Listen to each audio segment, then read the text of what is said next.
BN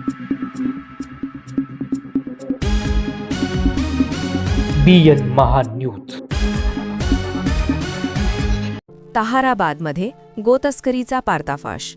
कॅरेटच्या आड चाललेला क्रूर प्रकार गोरक्षकांनी उघडकीस आणला. ताहाराबाद, नाशिक. नाशिक जिल्ह्यातील सटाणा तालुक्यातील ताहाराबाद बस स्थानक परिसरात आज पहाटे गोरक्षकांनी धाडसी कारवाई करत गोतस्करीचा मोठा डाव उधळून लावला. फळांच्या किंवा भाजीपाल्याच्या रिकाम्या कॅरेटच्या आड लपवून नेली जाणारी 9 गोवंश जनावरे ताब्यात घेण्यात आली आहेत. दुर्दैवाने या प्रवासात एका गोमातेचा मृत्यू झाला आहे. नेमकी घटना काय?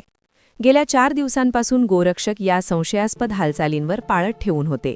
आज दिनांक 4 एप्रिल 2026 रोजी पहाटे 5 वाजेच्या सुमारास मिळालेल्या गुप्त माहितीनुसार ताहाराबाद बसस्टँडजवळ सापळा रचण्यात आला. यावेळी एका बोलेरो पिकअप वाहनाला अडवून तपासणी केली असता वरून रिकामे कॅरेट दिसणाऱ्या या गाडीत आत अत्यंत निर्दयपणे गोवंश कोंडलेले आढळले. कारवाईचा तपशील. बचाव.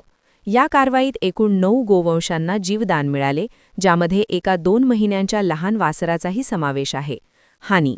प्रवासादरम्यान झालेल्या घुसमटीमुळे एका गोमातेचा जागीच मृत्यू झाला. आरोपी. गाडीतील 2 तस्करांपैकी एक जण अंधाराचा फायदा घेऊन पसार झाला, तर दुसऱ्याला पकडण्यात गोरक्षकांना यश आले आहे. प्राथमिक माहितीनुसार हे तस्कर मालेगाव येथील सराईत गुन्हेगार असल्याचे समजते. यांच्या नेतृत्वाखाली झाली कारवाई.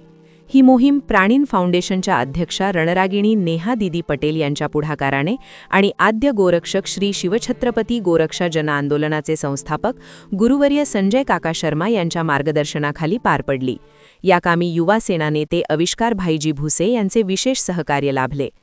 पथकात सामील सदस्य: मानव प्राणी कल्याण अधिकारी वैभव बच्छाव, निलेश पाटील, सर्जेराव बळीराम गावडे संपर्क प्रमुख, जागतिक मानवाधिकार सुरक्षा फेडरेशन धुळे, अजय पगारे, ज्येष्ठ गोरक्षक राकेश बोरसे, विशाल गवळी आणि रायडर बबलू भैया यांसह प्राणीन फाउंडेशन ताहाराबाद व धुळे येथील गोरक्षकांचा मोठा सहभाग होता.